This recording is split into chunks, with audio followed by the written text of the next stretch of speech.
Okay, let's get started again. 1 minute early, as we like it in Switzerland. So, our next speaker is Charles Mullon. He's an SNSF assistant professor here at UNIL since 22, and he will talk to us about ecological drivers and genetic basis of trait variation. Thank you. The floor is yours. So I'd like to start with this quote from Darwin, which says, "Variation is the law of life. No two individuals are alike, and no two individuals of the same species are exactly alike."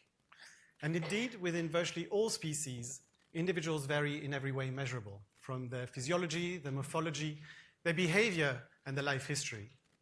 And just looking across the room here today, the unique mix of genes and environmental exposures that characterizes each of us means that we all look different, we all have different personalities, different sexual preferences, and we will likely die at different ages and for different reasons.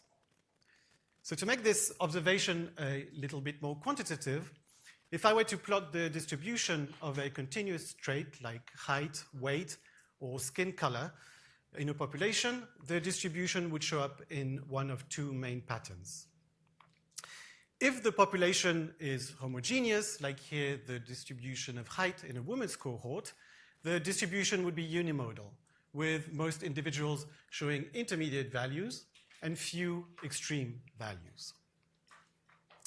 If, however, the population is not so homogeneous, the distribution may be bimodal, with individuals showing differentiated phenotypes. And for instance, here is an example of height distribution amongst men and women, with women on average shorter than men. And this type of differentiation over traits, which makes it look like if there are discrete types coexisting in population, is commonly referred to as polymorphism. And polymorphism as in multiple phenotypic forms. And polymorphism refers to the case where these morphs are at least partly genetically determined. You can produce discrete variation in the absence of genetic variations, for instance, the queens and workers of many ant species, but I won't refer to those here. So polymorphism, interestingly, typically affects traits that mediate interactions amongst organisms. And these interactions may be direct or indirect, but they can still be usefully classified as to whether they pertain to sexual interactions, like the different mating morphs in the rough, or if they are social or ecological, like the different wing morphs that are shared among different heliconia species because they are recognized by common predators as unpalatable. So polymorphism and more generally intraspecific variation are important for many biological processes. And in particular, intraspecific variation is increasingly being recognized as a relevant factor to take into account into ecological dynamics, that is, how the densities of different species influence one another through time. So you can imagine intraspecific variation to affect ecology in different ways, but one easy way to picture it is when different traits allow organisms to prey on different organisms or prey on the same organisms with different efficiencies. And so you can imagine that a different trait distribution in the population would then influence the prey distribution and then potentially lower trophic levels. To just illustrate this with an experiment that was done where they put different ratios of mosquito fish that showed different sizes in different artificial ponds. And they recorded ecological dynamics. And just over a few weeks, they could see differences in the densities of zooplanktons due to different ratios of big and large fish, and which in turn lead to different phytoplankton densities and also different physical characteristics like temperature and pH. So because of these such ecological implications, intraspecific trait variation is also relevant to more applied biosciences like conservation biology and biodiversity. For instance, take into account intraspecific variation is important in making breeding programs that actually work or implementing realistic policies to tackle biological invasions. In medicine, the recognition that we vary in our propensities to get diseases or in the way that we respond to treatments really lay the foundation of the current drive for personalized medicine and the goal of health equity. But there is one fundamental area of biology where intraspecific variation takes on special significance, and that is evolutionary biology. Because when intraspecific variation is heritable via genes, it provides the raw material, the fuel for evolutionary change.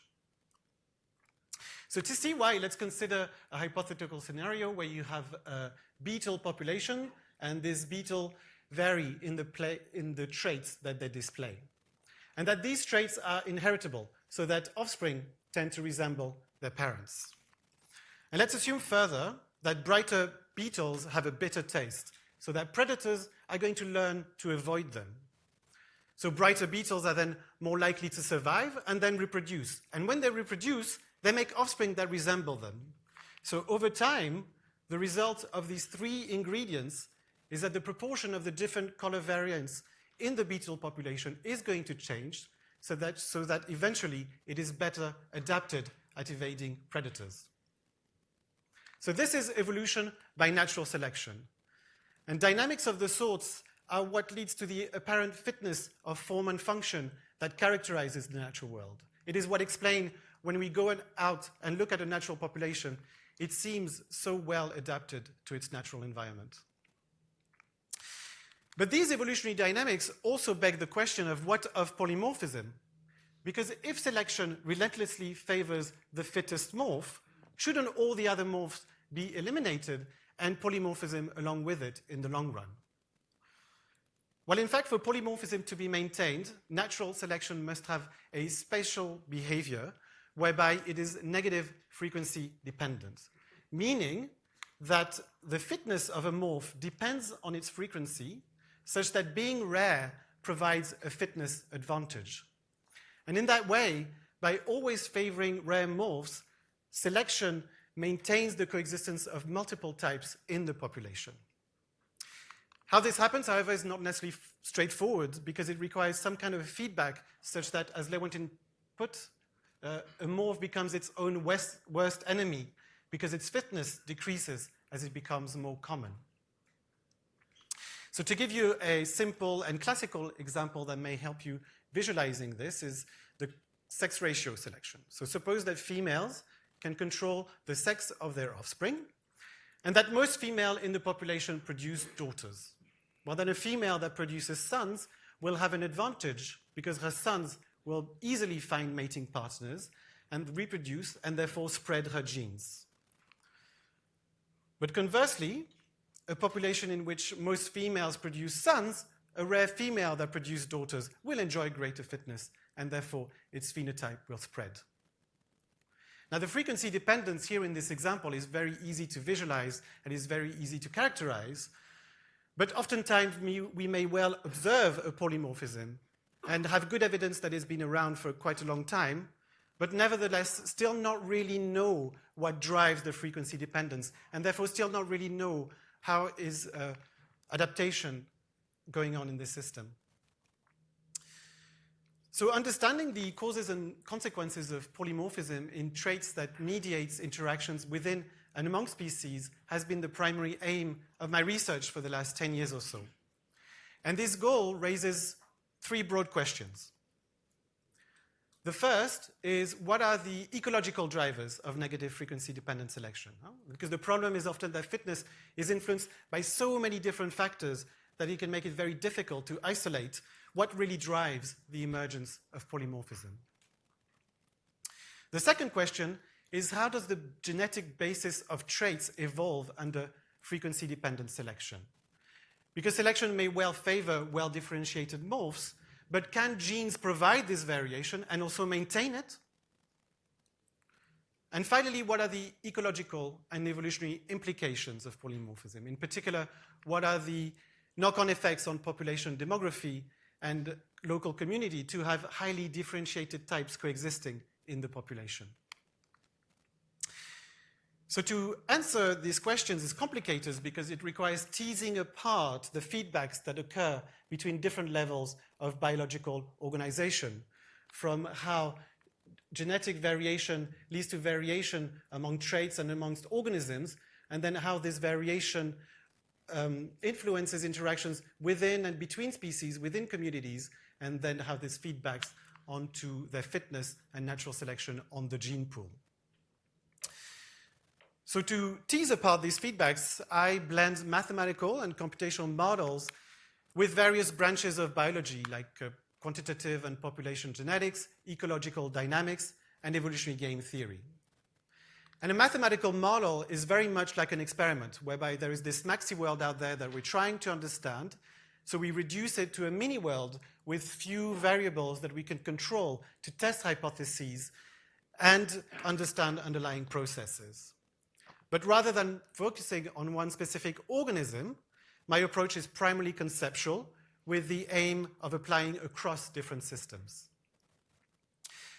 And mathematics have been shown for a long time to be very powerful in different areas than biology at teasing apart complex mechanisms occurring at different spatial and temporal scales. And in the context of biology, it's really, in evolutionary biology, it's particularly good because it allows us to combine the different snapshots of evolutionary dynamics that empirical studies provide us with and turn them into a motion picture of evolution. So to illustrate my research today, I'm going to present two recent projects from the lab. The first concerns the evolution of separate sexes and of sex determination. It was led by Thomas Le Saffre, who is a postdoc in the lab, and in collaboration with John Pannell. And in this project, we were specifically interested in understanding the conditions that favor polymorphism, and in turn, how such selection shapes the genetic architecture of polymorphic traits. So most species of flowering plants show combined sexes, where flowers bear both male and female structures that respectively produce male and female gametes. Separate sexes, where individuals show only male or only female flowers, may be rare in relative terms, but still common in absolute terms. And in fact, because most clades of flowering plants show a certain percentage of species with separate sexes, it is thought that these transitions from combined to separate sexes may have occurred thousands of times independently. Now, any evolutionary theory to explain these transitions should also be able to explain the fact that sex determination in flowering plants, which is always genetic, comes in one of two systems. The first system is XY, so here similar to mammals, including ourselves. Being male is encoded by a dominant male allele, so that males are XY heterozygotes, whilst female are XX homozygotes. The other system is the mirror image of this, and it's called a ZW system. And so in a ZW system, it is being female that is encoded by a dominant allele, so that females are ZW heterozygotes, while males are ZZ homozygotes. And one puzzling pattern is that the vast majority of flowering plants with separate sexes for which the sex determination has been solved, the overall majority shows an XY system rather than a ZW system. And we don't really know why that is, and we don't really have an adaptive hypothesis of why that should be the case. So to gain insight into this problem, we propose a model built on sex allocation theory, where the organism has resources that it needs to decide on how to divide up amongst male and female functions. A little bit like in a functional ecology problem. And the more resources allocated to one function, the more fitness gained through that function, but the less through the other. So to modulate this trade-off, we assume that these fitness returns are controlled by these parameters, gamma m through male functions and gamma f through female function. And here I'm showing an example where the situation is such that an increased investment into female function leads to sharper rise in fitness than through male function. So what I mean by this is that 1 unit of resources, let's say, invested into female function gives you greater fitness benefits than 1 unit put into your male function. So several factors can accelerate into such a situation, and in particular, it has been suggested that this can happen where dispersal efficiency is correlated by gamete production. So in plants with fleshy fruits, for instance, these tomatoes here, it is thought that individuals that allocate more resources to their female function have more efficient seed dispersal, because by producing larger crops, they are more likely to attract the attention of seed dispersers. And so here, allocating 1 unit of resources into female function not only lead to more seeds, but also to more efficient seed dispersal, leading to a multiplicative fitness effect, and therefore this accelerating character of fitness function. So irrespective of why, what we show, based and totally aligning with previous theory, is that provided these curves are sufficiently accelerating so that the trade-off between male and female functions is strong, selection favors sexual specialization. And this is because here the cost of being a sexual generalist that invests into both male and female functions is too strong. So as a result, individuals that specialize in one of the two functions have greater reproductive success, leading to negative frequency-dependent selection on sex allocation. So the second question now is, how is the genetic basis of sex allocation respond to such selection? So we did quite a bit of mathematical modeling in this, and so I'm just going to give you the results, the simulation results of a more mechanistic model to give you the main idea, but we've seen it across the board for more general architectures. So suppose the trait is initially encoded by multiple loci that are evenly spread across the genome, and where alleles segregates, and everything has additive effects on the phenotype within and between loci. And we let all these effects co-evolve with a model of gene regulation such that the trait is given by this, the trait of an individual is given by this equation given its genotype.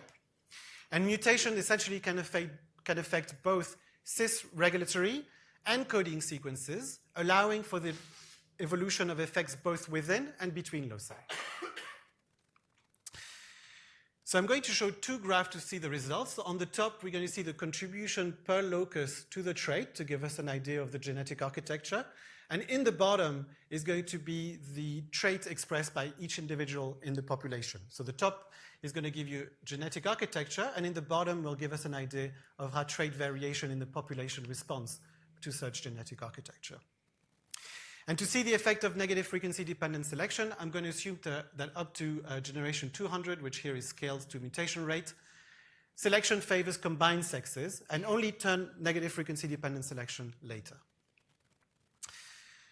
Okay, so as you can see, at the beginning, this is after some burn-in period, each locus contributes pretty much the same to the trait. There is some variation, but not very large. And in the population, most individuals show an intermediate phenotype showing and combined sexes.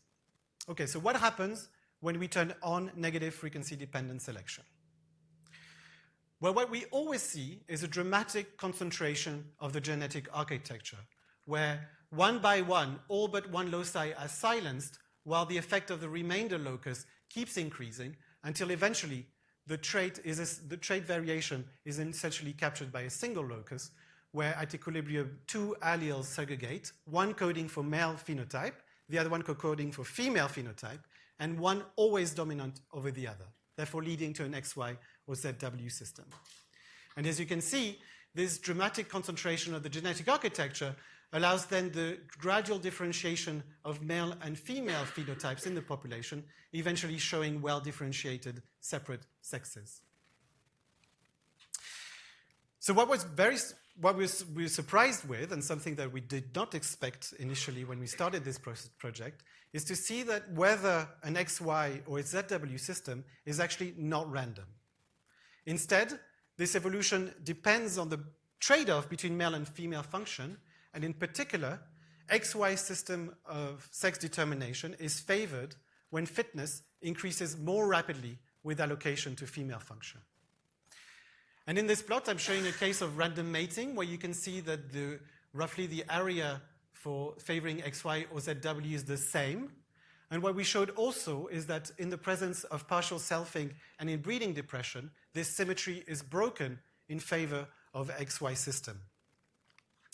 So altogether, this model provides new explanations for the observations that most plant species with separate sexes have an XY system of sex determination.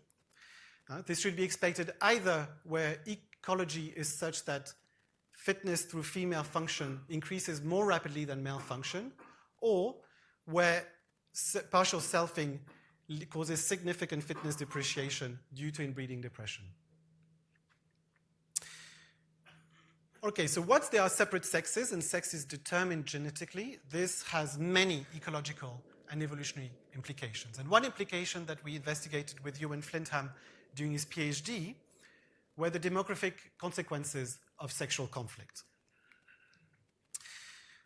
So the fundamental difference between males and females is that males produce many small gametes, the sperm, whilst females produce fewer larger gametes, the egg.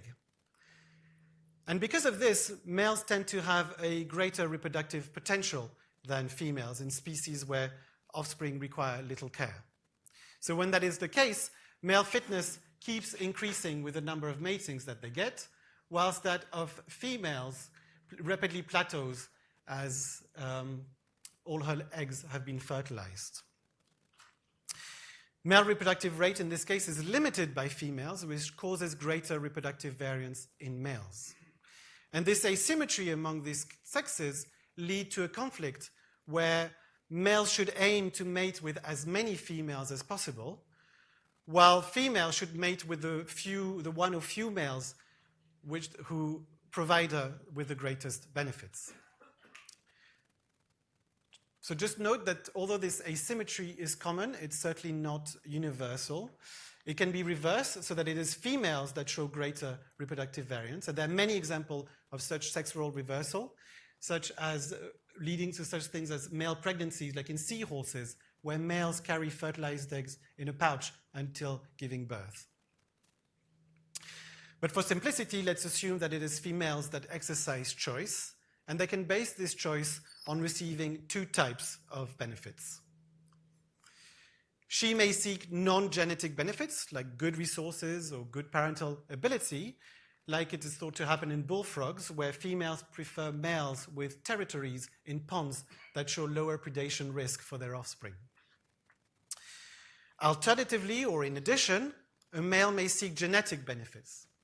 And the idea here is that some males have better genes than others, so that a female can improve the genetic quality of her offspring by choosing males with good genes. So this could be males with fewer deleterious mutations or genes that confer resistance to pathogens. And in this way, selection on fitness-enhancing alleles is made stronger, more efficient by female choice. And so the idea that this could improve the gene pool and therefore may lead to more resilient populations. But that was for the nice side of sexual selection, because conflicts over mating rate can also lead to the evolution of traits in males that, yes, improve their chances of siring success, but in the process harm females. So a dramatic example of this is traumatic insemination in bedbugs, where the males have evolved piercing penises that allow them to tear open the female abdomen to inject the sperm directly in the body cavity. So this damage poses obviously risks of infection, which are costly to repair, diverting resources away from reproduction and survival, and therefore diminishing female fitness. Another example is the insertion by Drosophila males into females of seminal proteins that reduce their lifetime fitness.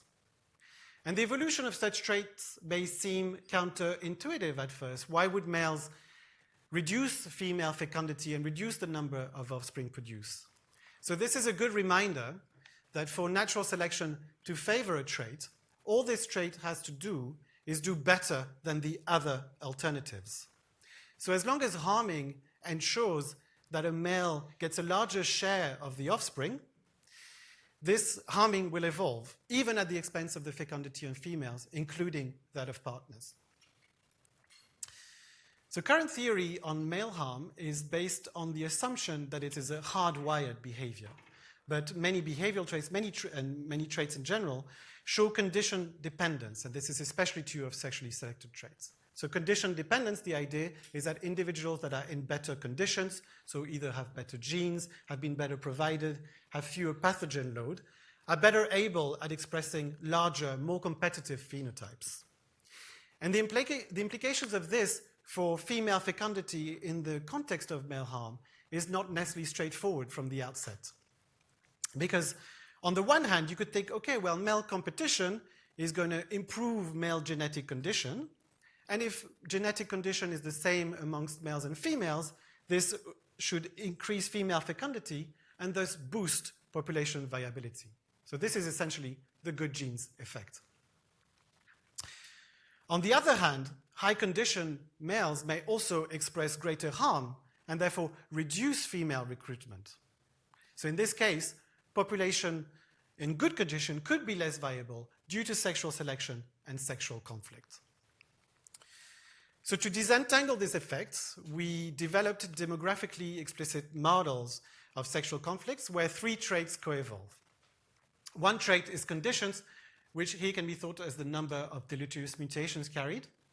Another trait is a male mating trait, which could be the size of a weapon that improves mating success but harms females in the process. And the third trait is a female-limited trait, a female-tolerant trait that mitigates the harm that she receives. Both the male and female traits show condition-dependent cost, meaning that these traits are costly to express. They can reduce fecundity or survival, but these costs decrease with condition. So an individual in better condition can pay a lower cost of expression of these competitive traits.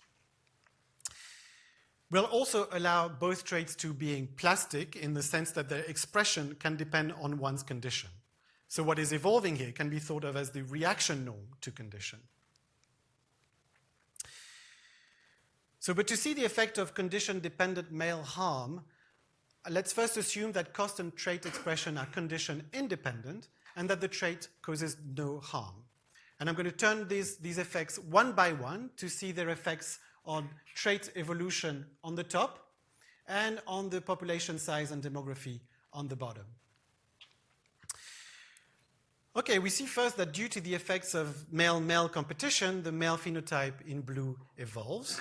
But since it causes no harm, the female trait in red doesn't. Condition, meanwhile, because we started it as the maximum possible value, initially decreases as the population accrues mutations and eventually stabilizes under mutation selection balance. This evolution, because for tracks this evolution of condition, is followed by population size that also stabilizes rapidly to an equilibrium. All right, so if we turn on condition-dependent cost and expression, what we see first is as condition is boosted. And this is because sexual selection now favors males expressing larger phenotypes who also tend to be in better condition. So this is the good genes effect. Simultaneously, males in blue evolve larger traits because they are generally in better condition and therefore pay increasingly cheap costs of trait expression. In terms of population size, we also see an increase in numbers as a result of the good genes effect, but note that this increase is fairly weak. And this is because if condition gene greatly improve female fitness, then natural selection through females is intense enough to maintain them at high frequency. So the variation in genetic condition on which sexual selection can act upon is actually quite limited, and is limited precisely in the case where you would expect it to boost demography. So finally, let's allow for the male phenotype to cause harm to females. So this leads females to evolve a tolerance to try to mitigate the harm they receive. But due to the harming and deleterious effect on female fecundity, we see a decrease in population size. And in fact, this drop is typically large enough to completely reverse any benefits that were obtained through the good genes effect. So we showed that this situation is robust to many of our modeling assumptions, suggesting that it may be a widespread phenomenon. And so overall, our model leads to the counterintuitive situation where, in spite of being conditions and carrying few deleterious mutations, mean fitness is in fact lower due to a sexual conflict that is intensified by condition. So the empirical implications of this is that the fitness proxies like body size, offspring viability, or immune function may actually be poor indicators of population viability where there is sexual conflict. Our results also suggest, perhaps paradoxically, that environmental stress may actually improve population persistence because it would lower male condition and therefore reduce the expression of conflict traits. But more importantly, an outstanding question in evolutionary ecology is whether sexual selection is beneficial to detrimental to population. And the current view is that this depends on a balance between the genetic benefits of the good genes effect on one hand and the deleterious effect of sexual conflict in the other. But what our model has shown is that actually these benefits and costs can interact because competitive male harm causes the fixation of good genes, which lead to a lot of damage onto females to the point of potentially driving population extinction. So beyond these two projects I've shown today in more detail, I've also looked at other questions revolving around sexual reproduction. And for instance, I've looked at what is referred to as intra-locus sexual conflicts, at another type of conflict, which this time is genetic, and can maintain at high frequency what are sexually antagonistic alleles. So these are alleles that are good in one sex, they improve the fitness in one sex, but they reduce it when they are present in the other. And in addition to sexual interactions, I've been investigating other intra- and interspecific interactions that have frequency-dependent effects on fitness and are therefore relevant for how selection shapes trait variation and in particular may lead to polymorphism. So for instance, I've identified how correlational selection can associate social traits with dispersal through the evolution of supergenes, with implications for behavioral polymorphism and dispersal syndromes. I've also been characterizing adaptation in meta-communities where organisms from different strains or different species interact locally but can disperse among different communities. And I've shown that, for instance, due to limited dispersal, spatial association among species are a major determinant of how natural selection shapes interactions within and among species. So I intend to extend all these lines of research in the future, and to give you an idea of some of my upcoming questions, I'll talk a bit about three projects that are part of my program. So in particular, the group will be receiving funding to explore the joint evolution of the biological basis of condition and sexually selected mating traits, like female preference for extravagant traits like the peacock tail. Because we know condition dependence in these traits is really important for male-female coevolution over mating, but the fact that the basis of condition can also evolve has rarely been considered. So we'll explore how different types of variation in condition, like when condition is underlain by different combinations of genetic and environmental factors, co-evolve with sexual phenotypes, and in turn, how these phenotypes respond to condition. Overall, this research should help unravel the association between biological condition and extravagant sexually selected traits, with implications for the evolution of mating systems and the evolution of sexual reproduction itself. Another project I am pursuing concerns the genetic architecture of traits underlying ecological specialization. That is, how consumers evolve to specialize to different resources. So there are two main modes for this ecological adaptation. One is where resources vary between habitats so that individuals adapt to their local resources. So as a result, individuals will end up varying in phenotype across habitats. And this is extremely common and thought to be responsible for a lot of the biodiversity that we see. But another way for ecotypes to emerge is where resources vary within habitats. And if local competition for resources there is strong enough, this can lead to the evolution of character displacement, whereby individuals specialize in different resources that may be less abundant, but that allow them to escape competition. And this is thought, for instance, to have driven speciation in Darwin's finches. So I expect that the genetic architecture of consumer traits will, under local competition versus local adaptation, will experience different selection pressures. And this is because gene flow among ecotypes should be much greater under local competition, because under local adaptation, individual tends to reside in the habitats to which they're already adapted and therefore mate with similar types. So there should be significantly greater selection to concentrate the genetic architecture under local competition than under local adaptation. And this concentration is to allow for the maintenance of polymorphism in the face of gene flow. So, and this is indeed what we see in some very preliminary results. So here I'm showing the variance in the trait explained by each locus out of 10 for a consumer traits.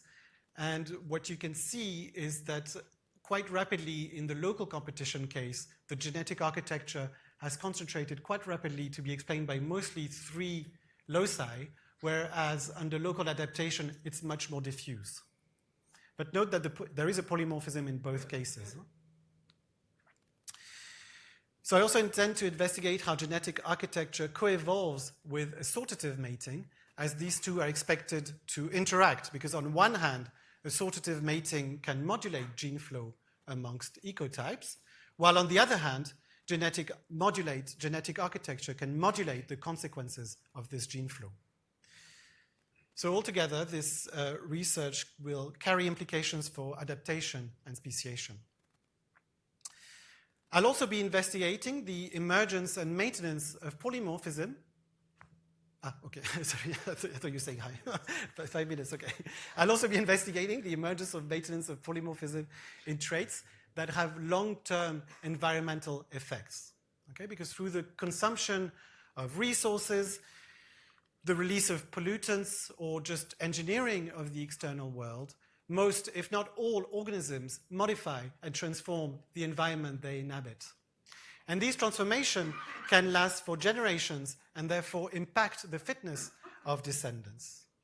So I'm developing theory currently to try to understand when such intergenerational transfer favors polymorphism in traits that have long-term environmental effects, and in turn, how this polymorphism influences environment. So in these preliminary results, I am showing populations that are arranged on a 2-dimensional landscape that was initially homogeneous and that evolved polymorphism in a trait that deteriorates the environment for generations to come. The different colors indicate different trait averages in each patch. And you can see that these averages fluctuate quite rapidly in time and space, and this is due to dispersal and demographic fluctuations. If we now look to the environment of each subpopulation, we see that these genetic fluctuations lead to temporal and spatial heterogeneity in the environment.